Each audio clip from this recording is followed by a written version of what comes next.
Hey friends, happy Friday. I am so glad that it's Friday today. Today has been kind of crazy. Lots of stuff going on with the upcoming eclipse and the new moon that's coming up, and I just feel like the energy is weird in the world right now. So wherever you're at, I hope that you are having a good day. Excuse me. I, for one, like I said, am happy that it's Friday, and I hope that you are too, and I hope that you have awesome weekend plans. And before we get started, I wanted to show you these amazing flowers. How pretty are those? I got them the other day from Safeway, and they're hanging in there really well. I think they're so beautiful, and they smell really good too.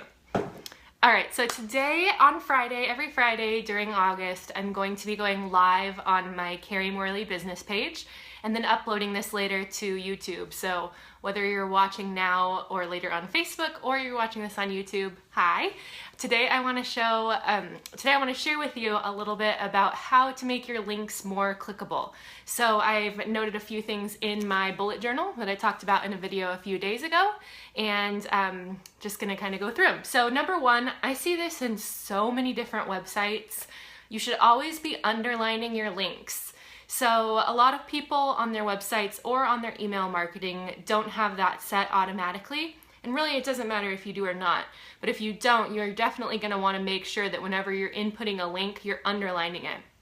Super important so that people actually see it as a link instead of just reading along and assuming it's in another color or something. Sometimes they're not even different colors, but it's just a really good rule of thumb to make sure that every link is underlined so people know that they can click on it.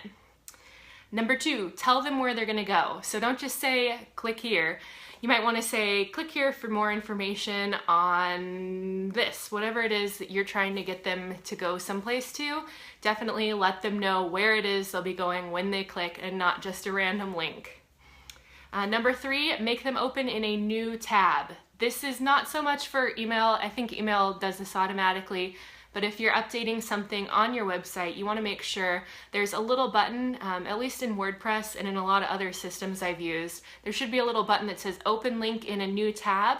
Make sure that's always checked, or use custom HTML to make sure they're going to a new tab so that you don't lose them completely from whatever spot they were at on your website. Number four, this is applicable to emails and also to websites. Make sure that your links are above the fold. So what does that mean?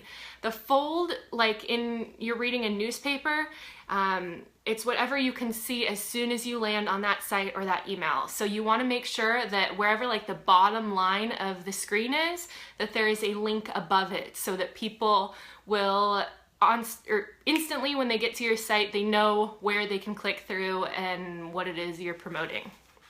And number five is sort of in addition to that, you want to link at least twice in any email or website that you have.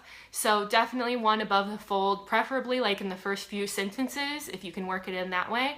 And then definitely one at the end, and if you can put any more in between, that's awesome too, but at least two should be linked in every email. And like we talked about last week, or maybe a few weeks ago, in call to actions, you want to make sure that you're only sending them one place if you really are trying to drive traffic to that place. So don't send them to different links, otherwise you'll split your traffic. If you're really promoting one thing and one thing hard, you want to link it multiple times, but link it all to the same place. Open a new tab, be underlined, and tell them where they're gonna go. And just a little quick bonus tip, don't forget to link your images. This is something that a lot of people don't really think to do, but if you are sending an email or working on a website where you're promoting something and you're including pictures, link your pictures to wherever you are linking in the email too, because you never know who's gonna click through on your pictures, and that's just one more place to include a little bonus that they won't even really know they're getting. So those are my tips for how to make your links more clickable, how to make them really stand out and pop, and how to make sure that you're driving people to wherever you want to drive them to. So I hope you learned something today.